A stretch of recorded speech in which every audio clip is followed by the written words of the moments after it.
நம்ம the gas book of ஹேரனோட episode 10 தான் பார்க்க போறோம். போன எபிசோட்ல லாஸ்டா அந்த கேஸை முடிச்சிருப்பாங்களா? லாஸ்டா ஹேரன் கண்டுபிடிச்சிருப்பான் அந்த பயலுக போய் சொல்றாங்கன்னு சொல்லிட்டு அப்புறம் அவன் போட்டு பொழந்துருப்பான்னு தெரிஞ்சிருக்கும்.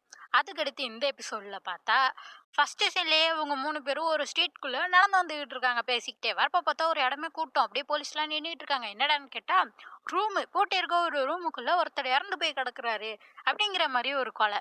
இதை கேட்டோன்னே ஆரனுக்கு பிடிச்சி போயிடுது. சரின்னு சொல்லிட்டு அவன் விசாரிக்க போறேன்னு சொல்லிட்டு போக இவங்க 2 பேரும் பின்னாடியே வந்துடுறாங்க. போய் பார்த்தா ரூமுக்குள்ள ஒருத்தன் இறந்து கிடக்குறான். அவனை சுத்தி அந்த பொருட்கள்லாம் உளுந்து கிடக்குது. பார்த்தா அவன் பின் மண்டையில ஏதோ கத்தி மாதிரி குத்தி இருக்கு. அப்படிதான் அவன் இறந்து போயிருக்கான். ஆனா ஜன்னல்லாம் மூடி இருக்கு, கதவும் மூடி இருந்திருக்கு. அப்படிங்கிற மாதிரி சொல்றப்ப எப்படி உள்ள வந்திருப்பான் கில்லர் அப்படின்னு யோசிச்சுட்டு இருக்காங்க. அதோட இவங்க 2 பேரும் தான் ஃபர்ஸ்ட் இந்த பாடியை பார்த்தாங்களாம். இவங்கள்ட்ட விசாரிக்கிறப்ப இவங்க தான் இந்த வீட்டோட ஓனரு. இந்த பொண்ணு வந்து கேர்ள் ஃப்ரெண்டா ஏதோ இருப்பா போல. வா இந்த நேரத்துக்கு பார்க்கலாம் அப்படின்னு சொல்லிட்டு கூப்பிட்டுருக்கான். அதனால இந்த பொண்ணு வந்திருக்கா. வந்து பார்த்து கூப்பிட்டுட்டே இருந்திருக்கா. ஆளையே காணோம். அப்புறம் தான் இந்த லேடி வந்துட்டு ஸ்பேர் கீ வச்சிருப்பாங்கல்ல, அதை வச்சு திறந்து பார்த்தா உள்ள செத்து போய் கிடக்குறான். அதான் சொல்லிட்டு இருக்காங்க இப்படிதான் நடந்துச்சு அப்படின்னு சொல்லிட்டு. அப்பதான் பார்த்தா அங்க கேட் ஃபுட் எல்லாம் இருக்கும். என்ன கேட் ஃபுட்டா இருக்குன்னு சொல்லிட்டு பாக்குறப்ப அப்பதான் அந்த கேர்ள் ஃப்ரெண்ட் பொண்ணு சொல்றா, இல்லையே இவருக்கு வந்து விலங்குகள்னா பிடிக்கவே பிடிக்காதே அப்படிங்கிற மாதிரி சொல்றா. அப்பதான் அந்த லேடி சொல்றாங்க, ஆமா ஆமா, இந்த அப்பார்ட்மெண்ட்ல பெட்டெல்லாம் வச்சுக்க கூடாது, அலௌடு கிடையாதே, இவன் ஒன்றும் பெட்டெல்லாம் வச்சும் கிடையாதே அப்படிங்கிற மாதிரிலாம் சொல்றாங்க.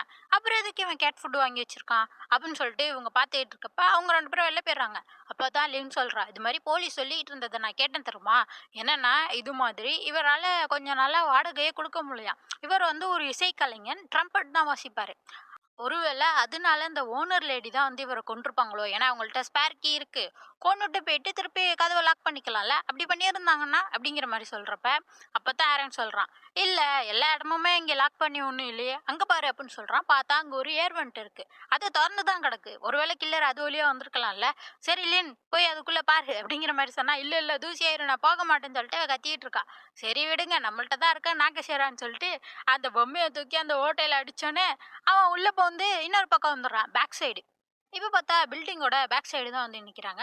அங்கே பார்த்தா ஒரு ஐஸ் பிக் கிடக்கு, அதில் ஒரே ரத்தமாக இருக்கு. ஆரன் பார்த்துட்டு சொல்கிறான், அந்த பாடியில் அடிச்சா அதே வாடை தான் இதுலேயும் அடிக்குது அப்படிங்கிற மாதிரி சொல்கிறப்ப அப்படியா அப்படின்னு சொல்லிட்டு பார்த்துட்டு இருக்காங்க. அப்போ தான் லின் சொல்கிறா, ஒருவேளை கொலைக்காரன் இதை தான் யூஸ் பண்ணி கொலை பண்ணியிருப்பான். என்னன்னா இந்த பேக் சைடு நின்றுக்கிட்டு அம்பு விடுவாங்கல்ல, அது மாதிரி இந்த ஐஸ் பிக்கில் கயிறு கட்டி ஏர் வெண்ட் வழியா விட்டு தலையில் இது குத்துனதுக்கப்புறம் ஏர் வெண்ட் வழியாவே இதை வெளில எடுத்துருப்பான் அப்படிங்கிற மாதிரி சொல்கிறப்ப ஆரன் சொல்கிறான், நடக்கிற கதையா இதெல்லாம், எப்படி வெளிலேருந்து ஒருத்தரால இப்படி அக்யூரேட்டா ஏம் பண்ண முடியும் அப்படிங்கிற மாதிரிலாம் சொல்றப்ப அதுவும் சரிதான் அப்படின்னு சொல்லிட்டு லின் நின்னுட்டு இருக்கப்ப அங்க ஒரே பூனைங்கெல்லாம் வர ஆரம்பிச்சிருது. இவ கொஞ்சிட்டு இருக்கா. ஆனா அதுங்க ஆரனை பார்த்து அப்படியே பயந்து போதுங்க. என்னது இது அப்படின்னு கேட்கிறப்ப, ஏன்னா அவன் வேம்பர் இல்லையா, விலங்குகள் எல்லாமே இவனை பார்த்து பயப்படும் தான், தள்ளிதான் இருக்கும் அப்படிங்கிற மாதிரி சொல்லிட்டு சரின்னு சொல்லிட்டு அந்த ஐஸ் பிக்கை பாக்குறப்ப அதுல வந்து தூசியா இருக்கும். என்னது இதுன்னு சொல்லிட்டு ஆரன் பாக்குறப்ப அப்பதான் வந்து இவ சொல்றா, ஏமி நாகசரா மேலேயும் இதே மாதிரி தான் தூசி இருக்கு, ஏன்னா ஏர் வெண்ட் வழியா வெளில வந்தோன்னா அதுல உள்ள தூசி தான் அப்படிங்கிற மாதிரி சொன்னோன்னே, அப்பன்னா ஏர் வெண்ட் வழியா தான் இதை வெளில எடுத்திருப்பாங்க போலயே அப்படின்னு சொல்லிட்டு ஆரன் பார்த்துக்கிட்டு இருக்கான். சரி வாங்க வேற இடத்துல போய் நம்ம விசாரிச்சு பார்ப்போம்னு சொல்லிட்டு இவங்க எல்லாம் அந்த ஸ்ட்ரீட்ல தான் சுத்திட்டு இருக்காங்க. அங்க பார்த்தா செஃப் நிக்கிறாரு. இது நம்ம செஃப் ஆச்சே அப்படின்னு சொல்லிட்டு போய் பேச அவரு இங்கதான் வந்து ஒரு ஹோட்டல்ல வந்து செஃப்பா வேலை பார்க்கறாராம். லின்ன பார்த்துட்டு நீ என்ன பண்ற அப்படின்னு சொல்லிட்டு கேக்குறப்ப, இங்க ஒரு கொலை நடந்திருக்குல்ல அதை விசாரிக்க தான் வந்திருக்கோம் அப்படின்னு சொல்றப்ப, ஓ அவரா, அவர் வந்து ஒரு மாதிரி தான், ஆனா வந்து திறமசாலி தெரியுமா, இங்க இருக்க ஒரு பார்ல வந்து சூப்பரா ட்ரம்பட் வாசிப்பாரு. ஒரு தடவை ஓனர் கூட சண்டை, ஏதோ பண பிரச்சனைன்னு நினைக்கிறேன் அப்படிங்கிற மாதிரி இவருக்கு தெரிஞ்சதெல்லாம் சொன்னோன்னே இவங்களுக்கு இன்னொரு க்ளூ கிடைச்சிருது. அப்ப சரி போய் பார்ல விசாரிப்போம் அப்படின்னு சொல்றாங்க. அடுத்த சீன்ல பார்த்தா பாருக்கு தான் வந்திருக்காங்க. அங்க இருக்க செக்யூரிட்டி கேட்டுட்டு இருக்காங்க, உங்க ஓனர்கிட்ட நாங்க பேச முடியுமான்னு சொல்லிட்டு. இல்லையா ஒரு வெக்கேஷன் போயிருக்காரு, 2 நாள் கழிச்சு தான் வருவாரு அப்படிங்கிற மாதிரி சொல்லிடுறாங்க. அப்ப எப்படி அவர் கொலை பண்ணிருக்க முடியும், அவரா இருக்க முடியாது அப்படின்னு சொல்லி பார்த்துட்டு இருக்கப்ப, இங்கே வேலை பார்த்தாருல்ல எரிக்குங்கிறவரு, அவர் இறந்துட்டாருல்ல, அவரோட கொலை வழக்க தான் நாங்க விசாரிக்கிறோம், அவருக்கும் ஓனருக்கும் ஏதோ பிரச்சனையா அப்படின்னு சொல்லிட்டு கேட்குறப்ப, அதெல்லாம் இல்ல, அவருக்கு வந்து கொஞ்சம் சம்பளம் கொடுக்காம இருந்தாரு ஓனரு, அதனால 2 பேரும் சண்டை போட்டுக்கிட்டாங்க. ஆனா அதுக்கப்புறம் சம்பளத்தோட சேர்த்து எக்ஸ்ட்ரா பணமும் கொடுத்துட்டாரு, அதனால பிரச்சனை வந்து முடிஞ்சிருச்சு. அதோட இவங்க 2 பேரும் ரொம்ப நாள் ஃப்ரெண்ட்ஸு, இந்த மாதிரி கொலை பண்ற அளவுக்கெல்லாம் போக மாட்டாங்க அப்படிங்கிற மாதிரிலாம் இவர் சொல்றாரு.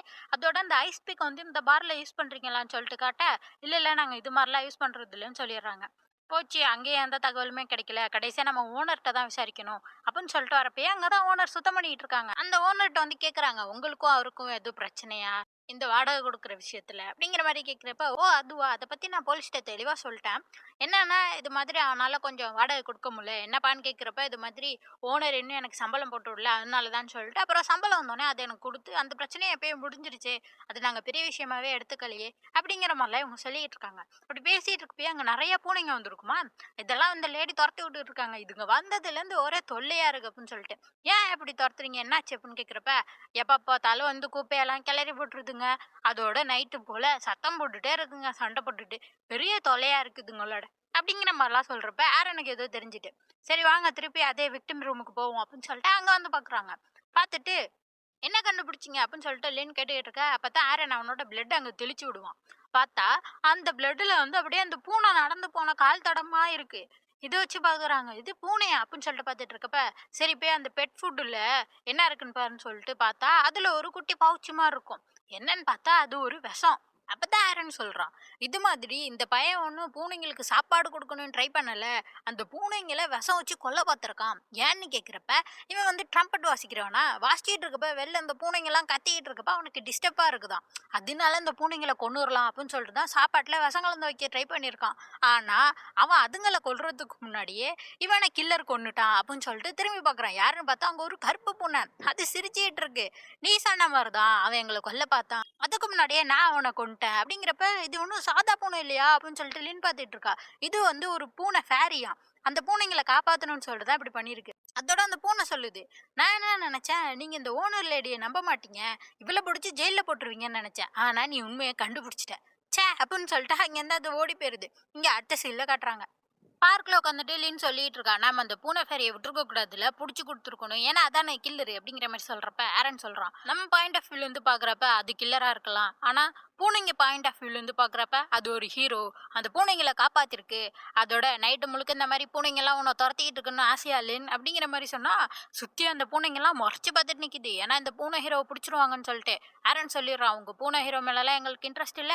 கவலைப்படாதீங்க." அப்படின்னோனே அந்த பூனைங்கலாம் அங்க போயிருது. அப்பதான் ஆரன் சொல்றான், "இது மாதிரி நம்ம இன்னும் கொஞ்ச நாள் ரொம்ப பிஸியா இருக்க போறோம் லேன், கிளம்பு." அப்படிங்கிற மாதிரி சொல்றான். அப்படிங்க அடுத்த சீன்ல பார்ல கட்டுறாங்க. இங்க 2 டெலிவரி கைஸ் உட்காந்து பேசிக்கிட்டு இருக்காங்க. "டேய் அடுத்த வாரம் தாண்டா இனிமே நம்மளுக்கு வேலை." அப்படிங்கிற மாதிரிலாம் சொல்லிட்டு இருக்கப்ப, "ஆமா போன வாரம் இந்த இடத்துக்கு நம்ம என்ன ஷிப் பண்ணிட்டு கொண்டு வந்தோம்?" அப்படிங்கிற மாதிரி சொல்றப்ப, "அதுவா அது ஒரு விசித்திரமான படம்டா."